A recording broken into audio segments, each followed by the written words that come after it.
जो ये चौथे महायज्ञ की व्यवस्था करनी थी, जब पूज्य गुरुदेव नैमिषारण्य में उस व्यवस्था को करना शुरू कर देते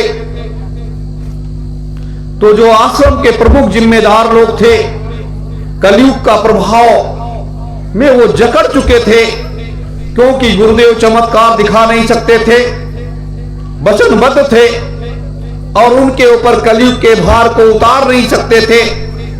वो वचनबद्ध थे और कलयुग ने ये योजना तैयार की कि जब सत्पुरुष ने चौथे महायज्ञ की घोषणा किया है कि बिना इसके कोई कार्य सतयुग आएगा ही नहीं, तो मैं चौथे महायज्ञ को होने ही नहीं दूंगा। ये कलयुग ने अपनी योजना को तैयार कर दिया। तो ऐसे समय में इस स्थिति को देखते हुए द्वापर के वो कुटिल नीतियों की योजना को द्वापर को यहां बुलाया गया कि आप अपनी उन नीतियों को इस आश्रम के अंदर लागू कर दो। और लागू करने के बाद लोग एक दूसरे में उलझने लगे और उलझने लगे। जब उलझने लगे, लोगों का बुद्धि विवेक काम करना बंद कर दिया और अपने गुरुदेव को निकलने का रास्ता मिल गया। और अपने गुरुदेव पूज्य स्वामी जी महाराज उस रास्ते से वो निकल गए। और निकल जाने के बाद अपने जो ये धर्म ग्रंथ कैसे तैयार होंगे, कलयुग के परिवर्तन के ये धर्म ग्रंथ कैसे तैयार होंगे, उस रास्ते की तरफ जब वो चले तो ये धर्म ग्रंथ तैयार करने का पक्ष और विपक्ष तो इस तरीके से ये तैयार हुआ कि आश्रम के कई जिम्मेदार लोगों ने अपने गुरु के ऊपर ही हमला कर दिया। अपने गुरु को जहर का प्याला बढ़ा दिया, अपने गुरु के भोजन और पानी में पॉइजन मिलाने लगे। तो ये एक व्यवस्था थी, ये एक योजना थी जिसको लोग नहीं समझ पाते। ये कब समझोगे? जब आप ध्यान में बैठोगे, आप साधना करोगे, आप अपने अंतर मन से अंतर इस परमात्मा से पूछोगे जो इसके अंदर बैठा हुआ है, तब वो आपको बताएगा। लेकिन कभी इस पर किसी ने चिंतन नहीं किया। कोई कहता है कि गुरुजी चले गए, कोई कहता है नहीं गए। लेकिन कोई भी जब शक्ति इस मृतलोक में अवतरित होती है तो वो इस मृतलोक में कार्य करने के लिए आती है, मेरे गुरु भाई बहनों, वैसे नहीं आती है। तो ऐसी स्थिति में, ऐसे दौर में, ऐसे समय में पूज्य स्वामी जी महाराज की वो सारी योजना तैयार हो गई नैमिषारण्य की। वो तीर्थ स्थल नहीं है, वो कोई व्यवस्था नहीं है। जब इस मृतलोक की संरचना की गई, जब पृथ्वी यहां पर उतारी गई, तो एक जगह ऐसी व्यवस्था की गई कि जहां पर आगे चल करके ये कार्य किया जा सकता था और उसको, उस स्थान को तपोभूमि के नाम से जाना गया। वो तीनों लोकों में उस जगह का वर्णन होता है, उस जगह के महात्म की चर्चा होती है कि इस मृतलोक में सबसे पवित्र स्थली अगर कोई है तो वो एक धुरी है, वो एक जगह है, वो एक व्यवस्था है जहां पर इतना बड़ा कार्य होने का सत्पुरुष, जैसे हम लोग आते हैं, आप लोग स्वागत में दौड़ते हो, कोई फूल माला पहनाता है, कोई चरण रज माथे लगाता है। और जब 3 लोक 14 भुवन 9 खंड सबका मालिक इस मृतलोक पे पहली बार आया तो उसके स्वागत की तैयारियां कब से बनने लगी। लाखों करोड़ों वर्ष बीत गए उसके स्वागत की तैयारियों में। मेरे धर्म प्रेमी गुरु भाई बहनों, यह है सतयुग लाने की तैयारी, यह है सतयुग की व्यवस्था।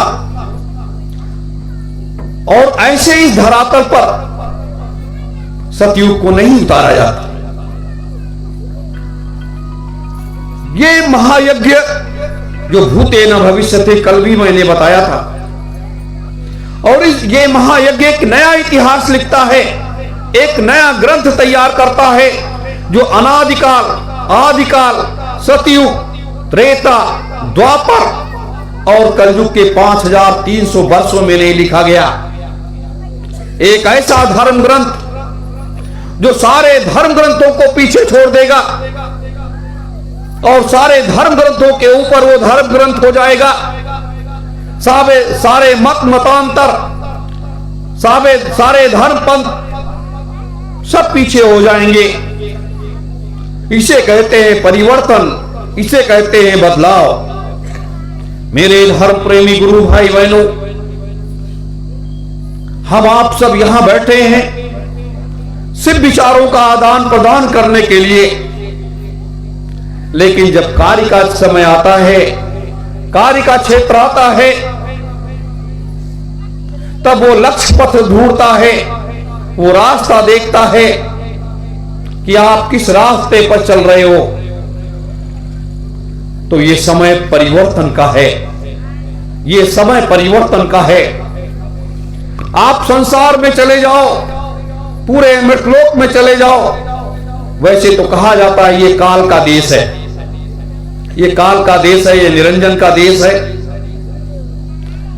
लेकिन इस मृतलोक में जब से ये पृथ्वी बनी, जब से ये सूर्य चंद्रमा आकाश सब कुछ बना, निरंजन को जिम्मेदारी तो दे दी गई, लेकिन उन्होंने उस जिम्मेदारी को संभाला ही नहीं। कभी भी निरंजन भगवान ने उस जिम्मेदारी को नहीं संभाला। जब निरंजन भगवान ने संभाला नहीं, तो भगवान शिव को इसकी व्यवस्था दे दी गई कि संहार करने की जिम्मेदारी आपकी है, आशीर्वाद देने की भी जिम्मेदारी तुम्हारी है, और संहार करने की जब ज्यादा पाप बढ़ जाए तो संहार का रोल नहीं है। निरंजन ने अपने परम पिता के दर्शन के लिए 8.5 लाख वर्ष तक साधना में लीन हो गए, और 8.5 लाख वर्ष की साधना करने के बाद वो उसके बाद उस चीज को धरातल पर लाने की तैयारी करने लगे। होगी उसका रास्ता क्या होगा, उसकी मंजिल क्या होगी। इस व्यवस्था में निरंजन लग गए। लेकिन जब परम पिता का आगमन इस मृतलोक में हुआ, तो परम पूज्य स्वामी जी महाराज संत वेश में जब उन्होंने अपने सारे कार्य की जिम्मेदारी संभाली, संभालने के बाद जब लोगों के बीच में जा करके वो नामदान देने लगे और वो रूहानी सत्संग परम पिता सुनाने लगे, तो रूहानी सत्संग सुनाने के बाद जब नामदान देते थे, तो प्रथम नाम आपसे कहा कि आप माला जब घुमाइएगा तो पहली माला जो है, पहला नाम आप निरंजन का ही लेंगे ना। तो निरंजन से इतना बैर क्यों, निरंजन से इतनी दूरियां क्यों? निरंजन ने तो इस मृतलोक में कोई अपराध नहीं किया, कोई गलत काम नहीं किया, और इस मृतलोक की व्यवस्था को सुदृढ़ और मजबूत बनाने के लिए उन्होंने बराबर कार्य किया। बहुत से लोग, बहुत सी धर्म संस्थाएं ऐसे कि अब तो ये लोग निरंजन के पुजारी हो गए, काल के पुजारी हो गए। काल के पुजारी बनना, काल कौन है? काल कौन है? काल किसे कहा जाता है, उसकी व्याख्या ही लोगों को नहीं मालूम है। अगर व्याख्या मालूम होती तो शायद ऐसे शब्दों का प्रयोग हमारे संत मत में लोग नहीं करते। काल उसे कहा जाता है कि अगर आपने गलत किया, आपको सजा देना ये काल का काम है, उनकी जिम्मेदारी है कि आपने गलती की है, इसलिए आपको सजा मिलनी चाहिए। तो इसी को सत्य कहते हैं। जैसे अभी दीदी मां कह रही थी, वो सत्य कह रही थी कि उसे कहते हैं सत्य, कि अगर गलतियां हो रही हैं, लोग गलती कर रहे हैं, तो उनको सजा देना चाहिए, चाहे वो राजा हो, चाहे वो फकीर हो, चाहे वो एक आम जनमानस का व्यक्ति हो। उसे कहते हैं काल। तो इस तरह से लोगों में एक भ्रांति फैल गई आज जैसे हम लोग कहते हैं कि जय गुरुदेव नाम निरंजन भगवान का, ये नाम तो अपने लोगों ने दिया नहीं। परम पूज्य स्वामी जी महाराज ने इस नाम को उस समय तक छिपाए रखा जब तक वो मथुरा आश्रम पर मौजूद थे, और जब तक उनका कार्य क्षेत्र की व्यवस्था बढ़ी नहीं।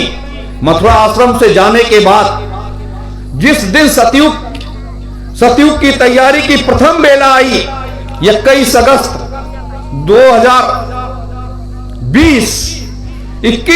2020 को यह प्रथम शब्द का उदय हुआ। उन्होंने जो पोटली उन्होंने बंद कर रखी थी, उन्होंने कहा कि बच्चों,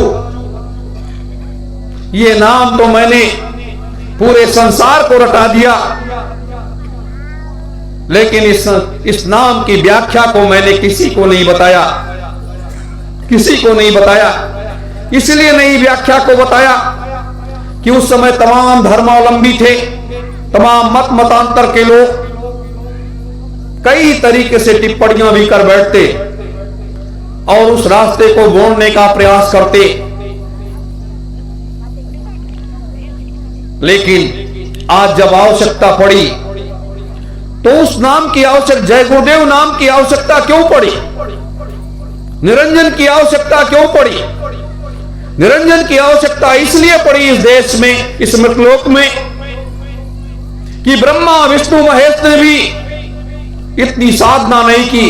काली दुर्गा सरस्वती किसी भी देवी ने इतनी साधना नहीं की जितना निरंजन भगवान ने किया। और इस कलिकाल की इस व्यवस्था को, इस मृतलोक में कचरे को साफ करने के लिए तीर और तलवार की जरूरत नहीं है, धनुष और बाण की जरूरत नहीं है, अणुबम, परमाणु बम, कीटाणु बम, हाइड्रोजन बम की जरूरत नहीं है। इस परिवर्तन में आवश्यकता किस चीज की है? आध्यात्मिक शक्ति की आवश्यकता है। आध्यात्मिक शक्ति किसे कहते हैं? वो तो दिखाई देती नहीं, वो तो किसी को नहीं दिखाई देती। जो आपके अंदर है वो तो नहीं दिखाई देता। डॉक्टर कोई बीमारी हो जाए, डॉक्टर ऑपरेशन करता है, तब भी ये जो मंदिर है इसके अंदर, वो डॉक्टर भी नहीं देख पाता कि इसके अंदर क्या है।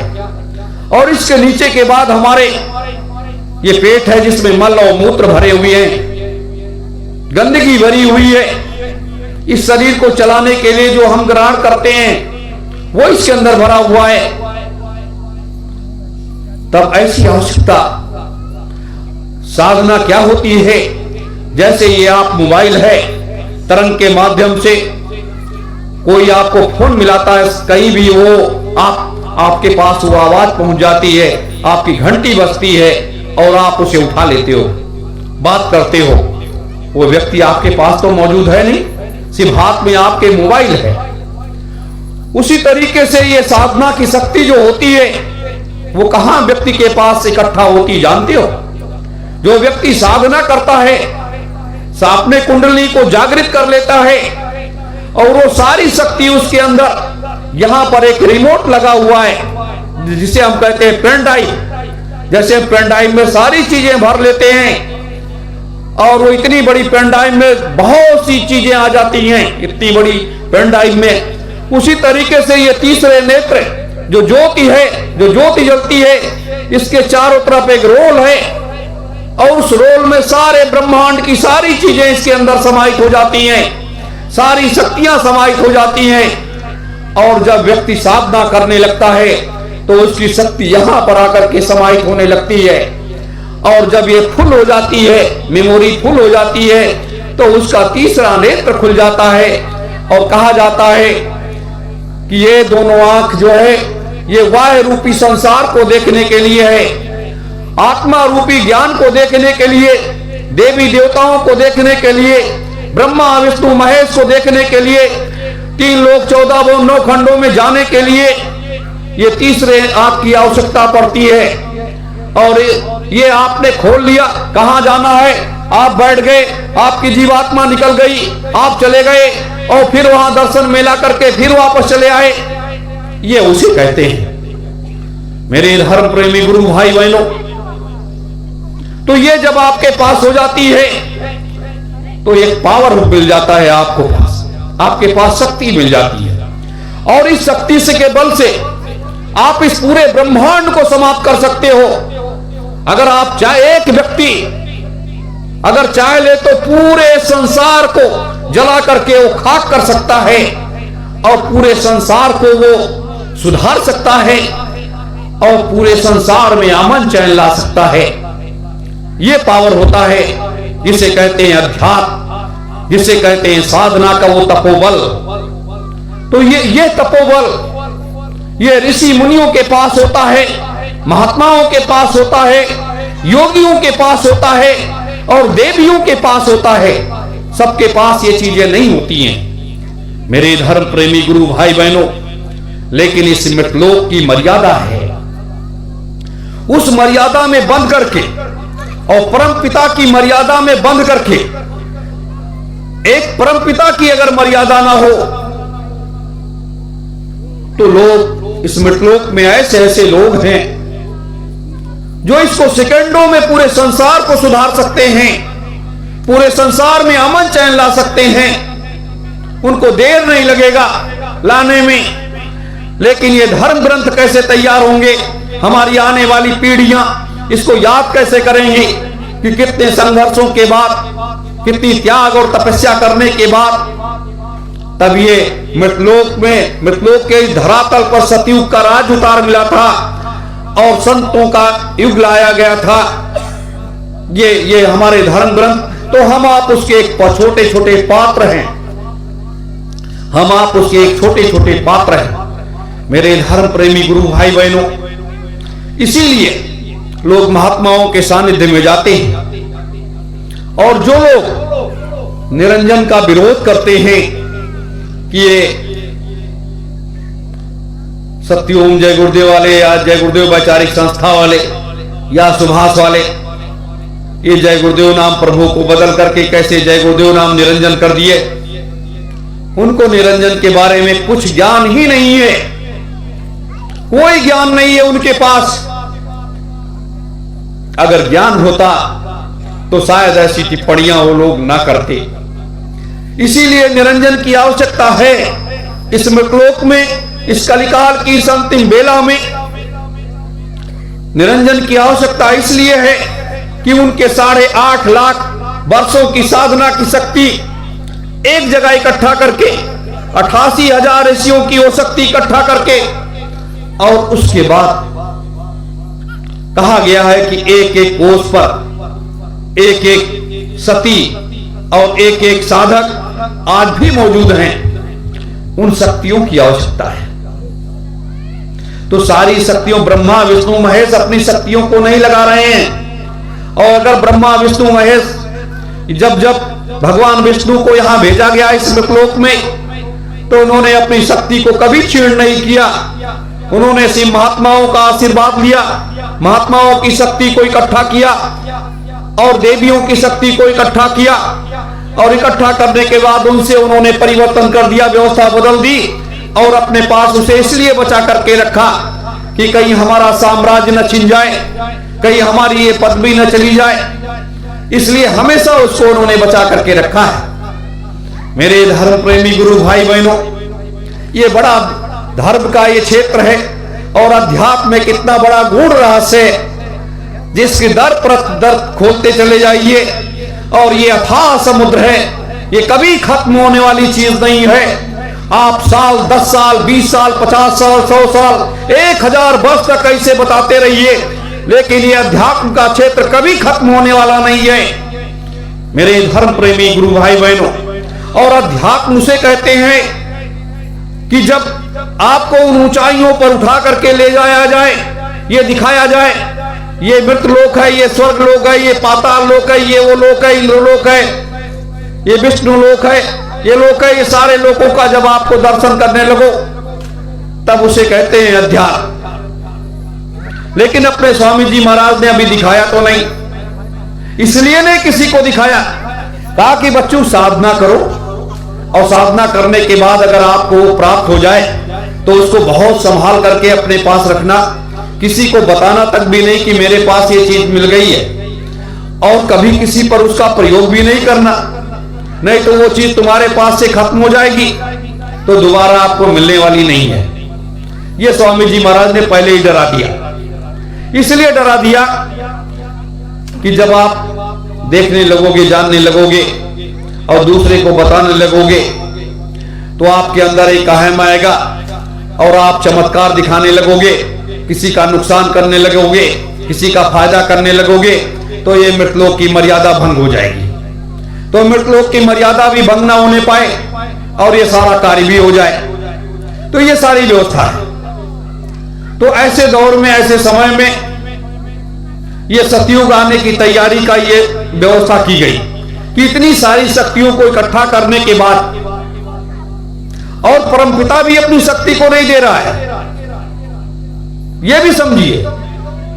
अगर परमपिता सत्पुरुष अगर अपनी शक्ति को यहां पर इस मृतलोक की व्यवस्था में लगा देंगे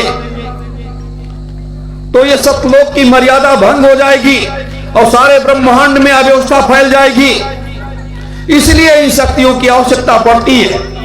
इसीलिए तीन हजार जो महात्मा सिद्धाश्रम ज्ञानगंज में बैठे हैं, इसीलिए उनके पास भी सत्पुरुष को जाना पड़ा और जाकर के वहां से कि ये जितनी भी शक्तियां इनको ला करके इनसे ये सारा काम कर दिया जाए, सारी व्यवस्था कर दिया जाए। मेरे धर्म प्रेमी गुरु भाई बहनों, हमें तो पग पग की आवश्यकता है, एक एक व्यक्ति की आवश्यकता है, और जिसके अंदर ये सारी शक्तियां समाहित हैं उन सबको इकट्ठा करके एक व्यवस्था को बनाना है। इसीलिए अपने गुरुदेव ने एक ऐसा महामंत्र दे दिया कि जब हम आप सुबह शाम या जब हफ्ते में एक दिन बृहस्पतिवार को बैठ करके और सत्योम जय गुरुदेवाय नमः का जब जाप करते हैं और ये शब्द इस ब्रह्मांड में गूंजने लगता है, और जैसे ब्रह्मांड में गूंजता है तो ब्रह्मांड में ये इकट्ठा होने लगता है, और इकट्ठा होने के बाद ये हमारे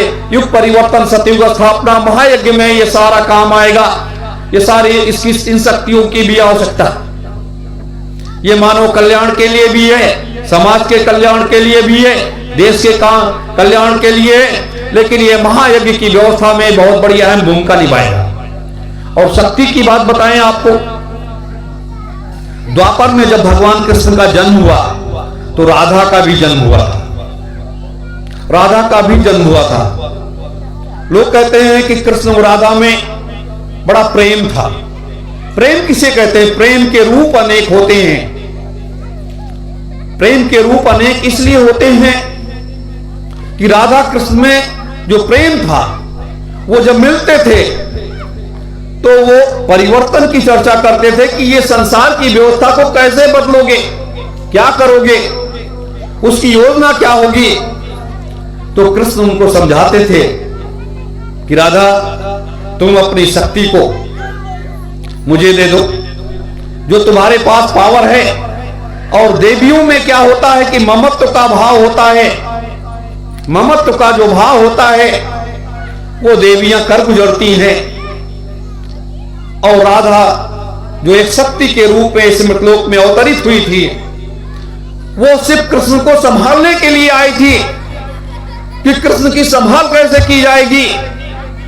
नहीं तो इनके चारों तरफ असुरी प्रवृत्ति के लोग जो लगे हुए हैं, कहीं ऐसा तो नहीं कि शक्ति को ही समाप्त कर दे। तो राधा को लगाया गया। राधा जो साधना करती थी वो तो उसके पास अपार शक्ति थी पहले से, लेकिन जो साधना करती थी, साधना करने के बाद वो अपनी शक्ति यहां से नहीं ट्रांसफर करती थी। हमारे देवियों में एक भाव है, देवियों में हमारे देवियों के जो वक्षस्थल हैं, वक्षस्थल में एक मां का भाव होता है। मां के गर्भ से जब बच्चा जन्म लेता है तो मां के स्तनपान करके वो बड़ा होता है, तो अपनी शक्तियों को राधा अपने वक्षस्थल से, दोनों वक्षस्थल से वो ट्रांसफर किया करती थी और कृष्ण के वो मुख में जाकर के समाहित होने लगती थी, जिसे हम अमृत कहते हैं। मां का दूध एक अमृत होता है, इस तरीके से वो करती थी और कृष्ण को हर तरीके से सहयोग देती थी। लेकिन कृष्ण का किसी प्रकार का कोई वैसा संबंध नहीं था। वो एक मां और पुत्र का एक ऐसा अटूट संबंध था कि वो एक शक्ति थी, वो एक व्यवस्था थी कि कृष्ण को संभाल के लिए उसको उतारा गया था। मेरे धर्म प्रेमी गुरु भाई बहनों, और उसकी तरफ दूसरी शक्ति क्या थी? सुदामा। सुदामा को इसलिए उतारा गया इस मृतलोक में। सुदामा कौन थे? वो ब्रह्मा जी का दूसरा रूप था सुदामा, और उनको ब्रह्मा जी को इसलिए उतारा गया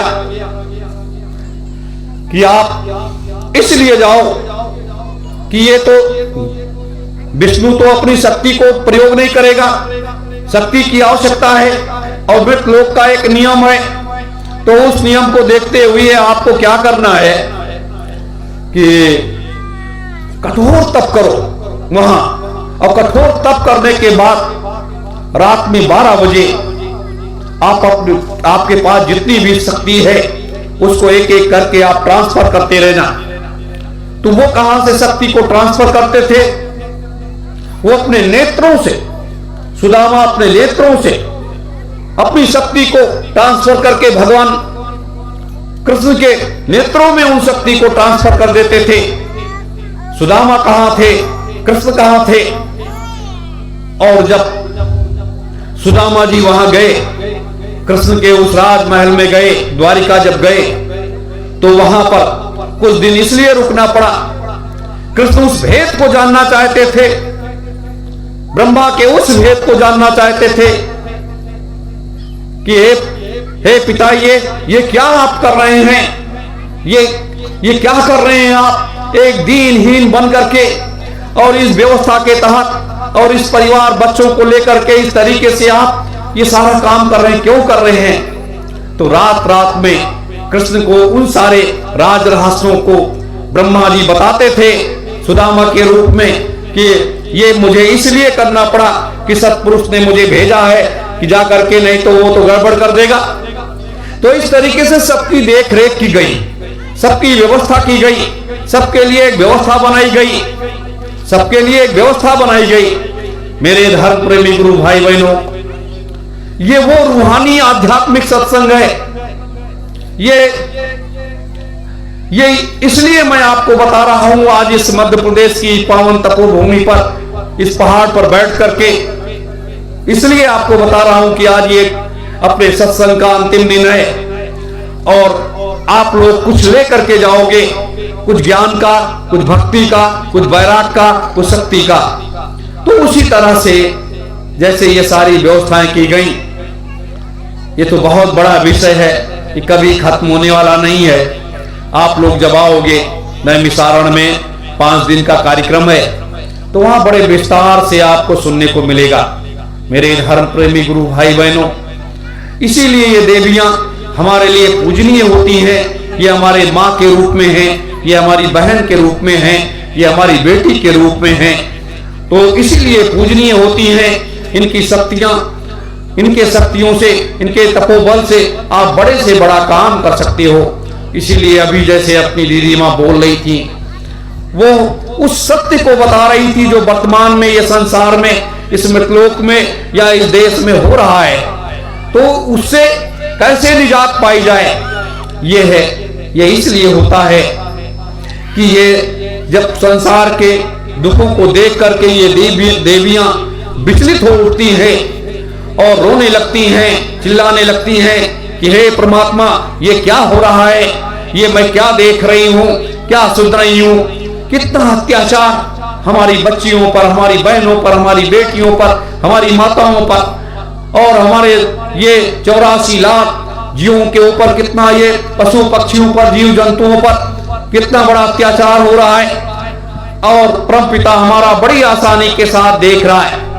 परमपिता क्यों देख रहे हैं कि जो इस राज रहस्य को उन्होंने तैयार किया है, वो भी एक, जैसे अभी दीदी माँ कह रही थी कि जाल में तो वो स्वयं फंस गए। ये बात सत्य है कि जब व्यक्ति जाल में फंसता है ना, तब उसको पता चलता है कि ये दर्द क्या होता है। इस खेल को तो हम ही आपने बनाया ना। जब हमने इस खेल को बनाया है हमने स्त्री बनाया, पुरुष बनाया, ये सारी व्यवस्था बनाई, ये पेड़ पौधे बनाए, ये पशु पक्षी बनाए, ये जीव जंतु बनाए, ये पेड़ पौधे सब कुछ 84 लाख योनियां तैयार किया इस मृतलोक की व्यवस्था को चलाने के लिए। लेकिन जब उसमें गड़बड़ियां फैलने लगती हैं तब उसको देख करके दर्द होता है। ये इसीलिए कहा कि ये माया का संसार है। मृतलोक जो है ये माया का संसार है। सतलोक में रहना आसान है, सभी लोकों में रहना आसान है, लेकिन इस मृतलोक में रहना बहुत कठिन काम है। इतना कठिन काम है जिसकी कोई सीमा नहीं। आप छोटा बनकर के जीना चाहो नहीं जी सकते, बड़ा बनकर के जीना चाहो नहीं जी सकते, साधु सन्यासी बनकर के जीना चाहो नहीं जी सकते। आप या तो इस संसार छोड़ करके चले जाओ, या कभी आप किसी जंगल में पहाड़ पे जाकर के बैठ जाओ जहां मनुष्य का भेंट ना हो, तब आप जी सकते हो, वैसे नहीं जी सकते हो। ये संसार बड़ा कुटिल ये देश है, ये बड़ा वैसा देश है मेरे धर्म प्रेमी गुरु भाई बहनों। इसीलिए कहा गया है कि मानवता का एक खेल निराला, और दुनिया देखे हर बल तेरा, और लक्ष्य दिखाए सत्पुरुष को न्यारा न्यारा। मेरे धर्म प्रेमी गुरु भाई बहनों, तो आज ये लक्ष्य जो न्यारा न्यारा दिखाई दे रहा है, आज अपना ही परिवार 18-20 भागों में बढ़ गया, जिसको स्वामी जी महाराज ने इकट्ठा किया था, अपने गुरुदेव ने, अपने परम पिता ने इकट्ठा किया था। और आज जब वो पूरा परिवार बिखर गया बालू के ढेर के तरीके से, बालू की ढेर के तरीके से बिखर गया। कल हम लोग गए थे एक बाजार में, मार साहब ले गए थे, एक वकील साहब थे, अपने को बड़ा ज्ञानी समझते थे कि हम बहुत ज्ञानी हैं। मैंने अपने गुरु को तो खुद जलते देखा, मैंने अपने गुरु के उसमें गए थे तो मिठाइयां खाने को मिली, ये हुआ वो हुआ, बड़ा व्याख्यान कर रहे थे। लेकिन गुरु की महिमा, गुरु का महात्म और गुरु और शिष्य की जो रिश्ता है वो एक ऐसा रिश्ता है जो जन्मों जन्मों का होता है। इस लोक से लेकर के उस लोक तक होता है। उसका ज्ञान उनको लेस मात्र नहीं था, 1 मिलीमीटर नहीं था। वो तो इस वाय रूपी संसार को देख रहे थे, और मैं उनको देख रहा था कि देखो ऐसे लोग भी संसार में हैं। अगले जन्म में वो क्या थे और इस जन्म में मनुष्य बन गए, तब भी वो अपनी हरकतबाजी उन्होंने छोड़ी नहीं, वो भी गुरु के ऊपर कुठाराघात करने लगे। इसलिए मेरे धर्म प्रेमी गुरु भाई बहनों, उस सत्य के मार्ग को देखो, उस सत्य को, लक्ष्य को देखो। आपके गुरुदेव आएंगे, स्वामी जी महाराज आएंगे, लेकिन नैमिषारण्य में आएंगे, चौथे महायज्ञ में आएंगे, हजारों हजारों महात्माओं के साथ आएंगे, और 9 सतयुग की स्थापना होगी, संतों के राज्य की स्थापना होगी। अब इतनी जल्दी जाएंगे नहीं, सारी व्यवस्था पूरा करने के बाद, सारी जिम्मेदारी देने के बाद, तब कहीं जाने की व्यवस्था सोचेंगे कि अब तो जाने का समय आ गया, अब चलो सतलोक में चलते हैं, वहां अमन चैन से तो रहेंगे, यहाँ तो बड़ा बवाल है, तो यहाँ व्यवस्था करने के बाद तब जाएंगे।